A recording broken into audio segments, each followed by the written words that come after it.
एक विनोद से यहाँ पर ये समझना चाहूंगी, विनोद, अंकुश लौटूंगी आपके पास, और बहुत जल्द वो तस्वीरें भी सामने आ रही हैं जब देवेंद्र फडणवीस प्रदेश कार्यालय में पहुंचेंगे और जश्न का माहौल जो है वो तो पूरी तरीके से प्रदेश कार्यालय में बना ही हुआ है। हर एक तस्वीर आप तक पहुंचा रहे हैं न्यूज़ 24 की एक बड़ी टीम महाराष्ट्र चुनाव की कवरेज करती नजर आ रही है। विनोद, यहाँ पर आपसे ये समझना चाहेंगे, मुंबई में चूंकि अब नतीजों से काफी हद तक ये साफ होता नजर आ रहा है, तस्वीर काफी हद तक साफ हो गई है कि मुंबई में पहली बार बीजेपी का मेयर बन सकता है। अब देखिए, 4 साल से चुनाव न होने से पद खाली पड़ा हुआ था, 30 साल से शिवसेना का कब्जा था। ऐसे में ये जो मेयर पद है, एक बहुत ही हैंडसम बजट तो है ही, साथ ही साथ ये बहुत सारी चुनौतियां भी बीजेपी के लिए लेकर आएगा। थोड़ा सा वो विश्लेषण जरूर कीजिए। देखिए, यहाँ पर जो भी मेयर बनेगा उसको चुनौती यहाँ पर नहीं मिलेगी, क्योंकि वहाँ पर बीएमसी कोई भी डेवलपमेंट का प्रोजेक्ट लाएगी तो उसको सीधे तौर पर सेंट्रल गवर्नमेंट से और महाराष्ट्र गवर्नमेंट से उससे क्लियरेंस मिलेगा, क्योंकि सेंट्रल में भारतीय जनता पार्टी गठबंधन की सरकार है, महाराष्ट्र में भारतीय जनता पार्टी गठबंधन की सरकार है, और बीएमसी में भी अब मेयर महायुति का बनने वाला है, तो उस मेयर को ज्यादा चैलेंजेस फेस करने नहीं पड़ेंगे। अगर यहाँ पर ठाकरे गुट का कोई मेयर बनता तो उसे विकास कामों में काफी अड़चनें और मुश्किलें जरूर पैदा होती थी, लेकिन अच्छी बात है कि यहाँ पर भी कह सकते हैं कि अच्छी बात इसलिए है क्योंकि भारतीय जनता पार्टी के कह रहे हैं कार्यकर्ता कि हमारे तीनों जगह पर ट्रिपल इंजन की सरकार चाहिए, तो ट्रिपल इंजन की सरकार यहाँ पर हो चुकी है, इसलिए भारतीय जनता पार्टी के कार्यकर्ता, शिवसेना के कार्यकर्ता खुश है। मेयर कौन होगा इसको लेकर अब तक कोई भी बात या नाम सामने नहीं आया है। मेयर का आरक्षण फिलहाल क्या रहेगा 29 महानगर पालिका में, या अगले 2 से 3 दिनों में पता चलेगा। उसकी लॉटरी निकलती है तब पता चलता है कि वो ओबीसी समाज को जाएगा, ओपन को जाएगा या किसे जाएगा। देखिए, यहाँ पर जश्न की शुरुआत हो चुकी है।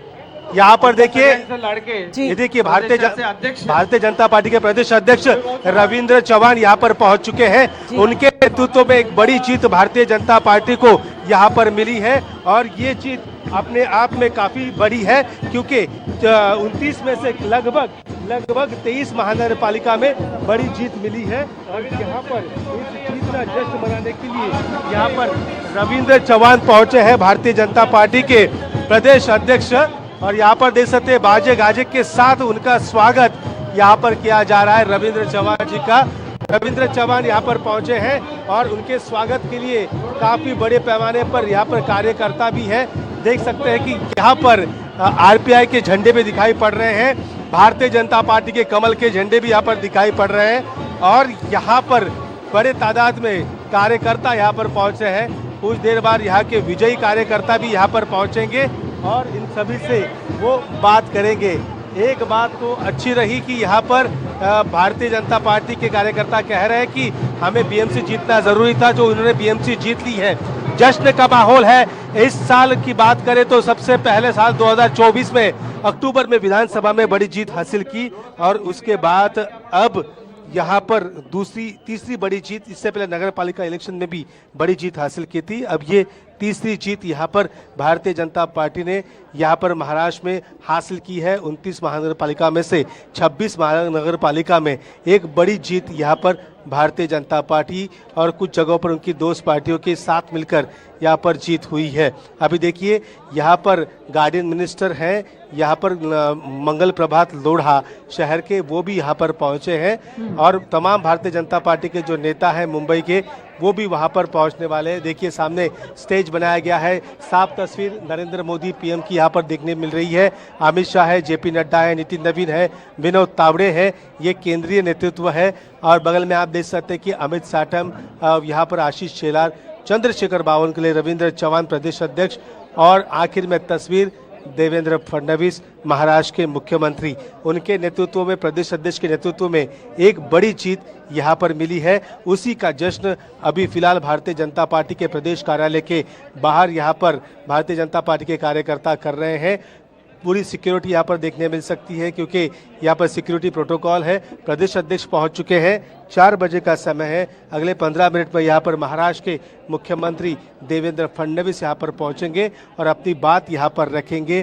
बीएमसी में जो जीत मिली है उसे लेकर वो क्या कहते हैं, ये देखना भी यहाँ पर जरूरी होगा। जी और बिल्कुल। और विनोद, जिस तरीके से जो आप बता रहे हैं कि देखिए बीएमसी का इलेक्शन जो है कोई चुनौती मेयर के पास बहुत ज्यादा नहीं रहने वाली है, लोगों के जहन में भी कहीं ना कहीं यही बात रही होगी कि मेयर एक ऐसा होना चाहिए जो टकराव की स्थिति ना हो किसी दूसरी राजनीतिक पार्टी से, चूंकि केंद्र में भी बीजेपी की सरकार है। अब ऐसे में बीएमसी में जो मेयर होगा वो भी अगर बीजेपी का बन जाता है तो कोई टकराव की स्थिति नहीं होगी। यहाँ पर विनोद ये भी अब जानना चाहूंगी, चूंकि प्रशासनिक और कार्यकारी जिम्मेदारी तो कमिश्नर के पास होती है, तो कहीं ना कहीं ये 75,000 करोड़ का जो ये बजट है, जो भी पार्टी अब मेयर जो बनेगी उसके पास पूरी तरीके से पावर रहेगी, वो पूरी तरीके से अमली जामा पहनाएगी, सरकारी योजनाओं को आम लोगों तक पहुंचाएगी, तो विधानसभा में भी इसका एक बहुत बड़ा फायदा मिलता होगा। देखिए, अगर अगले 3.5 साल तक अच्छा काम अगर बीएमसी ने यहाँ पर किया तो मुंबई की जो 36 सीटों में से अधिकतर सीटें अगली बार गठबंधन जीत सकता है। अगर अच्छा काम अगले 3.5 साल में हुआ तो भारतीय जनता पार्टी का जो सपना है विधानसभा चुनाव में अकेले जाने का, वो भी मुंबई में वो पूरा कर सकती है।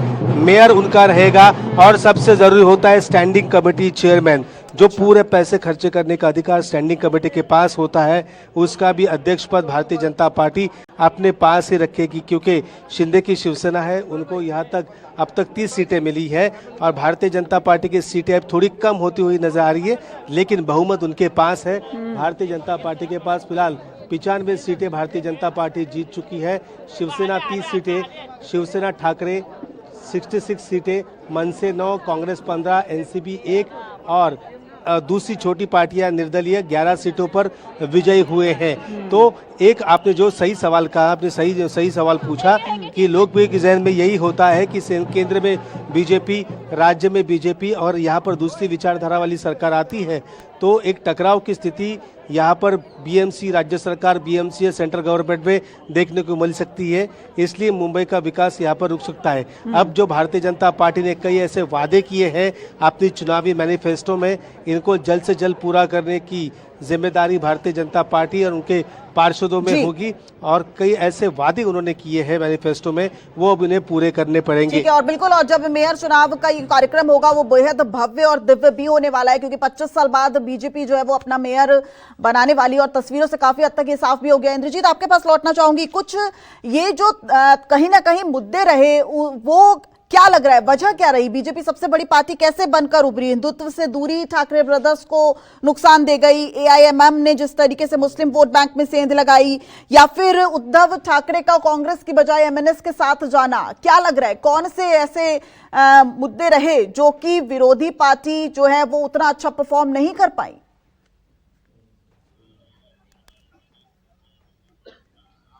दिव्या, ये सारे मुद्दे रहे। जैसे बीजेपी ने लगातार हिंदुत्व का मुद्दा उठाया, हिंदुत्व के मुद्दे पर ज्यादातर हिंदू वोट बैंक को उन्होंने अपने साथ किया, खासतौर पर कट्टर हिंदू वोट बैंक जो है वो हर क्षेत्र से आता है, हर राज्य से आता है, वो सारे वोट बैंक को अपने साथ किया। दूसरा, उन्होंने जिस तरह से लाडली बहनों को खुश किया, विधानसभा चुनाव से पहले लाडली बहनों को किस्त दी थी, उसी तरह से महानगर पालिका चुनाव के पहले लाडली बहन की एक किस्त डाली गई। इसके अलावा उनकी मंशा थी कि लाडली बहनों को 2 किस्त दिया जाए, यानी एडवांस किस्त भी दिया जाए। हालांकि विपक्ष ने उसको लेकर सवाल उठाया, इसके बाद चुनाव आयोग ने रोक दिया। तो एक दूसरा था। तीसरा, 3-4 सालों से लगातार बीएमसी में एडमिनिस्ट्रेटर है और जो देख रेख है, जो कामकाज है, वो सरकार की निगरानी में होता है, यानी जो मुख्यमंत्री होता है, उप मुख्यमंत्री होता है, उसी के कहने पे बीएमसी का कामकाज होता है। तो लगातार बीएमसी के माध्यम से जो कामकाज चल रहा था, जैसे मेट्रोज की बात हो, मेट्रो भी लगातार मेट्रो का उद्घाटन हुआ है पिछले कुछ सालों में देखें तो। हालांकि उसका काम लंबे समय से चल रहा था, लेकिन उद्घाटन इसी समय में हुआ है जब इनकी सरकार थी। इसके अलावा बड़े ब्रिज बने हैं, कोस्टल रोड बना है। कोस्टल रोड की परिकल्पना भले भी किसी ने की हो, लेकिन उद्घाटन इसी सरकार में हुआ है। तो कहीं न कहीं इन सब का फायदा बीजेपी को हुआ। इसके अलावा बीजेपी जिस तरह से चुनाव में माइक्रो मैनेजमेंट करती है, अपने एक एक नेताओं को, कार्यकर्ताओं को परखती है, वोट बैंक और उनकी क्रेडिबिलिटी देखकर ही टिकट देती है, परिवारवाद के लोगों को कम टिकट देती है, ये सारी बातें उसमें उसकी जीत के जश्न को और बढ़ाती हैं। और यही कारण है कि बीजेपी की जो प्लानिंग थी वो कहीं न कहीं सफल होती दिख रही है, क्योंकि उसको हर वर्ग का वोट मिला है। ऐसा नहीं है कि ठाकरे ब्रदर्स के साथ आने से मराठी वोट बैंक एक साथ हुआ है तो बीजेपी को मराठी वोट बैंक नहीं मिला है। बीजेपी को भी मराठी वोट बैंक मिला है। जो अपर क्लास के लोग हैं, मराठी लोग हैं जो अब बिल्डिंगों में चले गए हैं, हाई राइज बिल्डिंगों में चले गए हैं, वो कहीं न कहीं बीजेपी के साथ रहते हैं। खास तौर पर कहा जाता है यहाँ पर कि ब्राह्मण जो ठीक है। महाराष्ट्रियन है वो बीजेपी के साथ रहते हैं। तो ये सारी बातें हैं जी। और हर सेक्टर ठीक है हर इंद्रजीत, एक राज्य ब्रेक पर जाना होगा, फिलहाल समय की कमी है, लेकिन आप बने रहिएगा हमारे साथ। अंकुश आप भी और विनोद आप भी लौटेंगे एक छोटे से ब्रेक के बाद। बड़ी खबरों का दौर लगातार जारी है।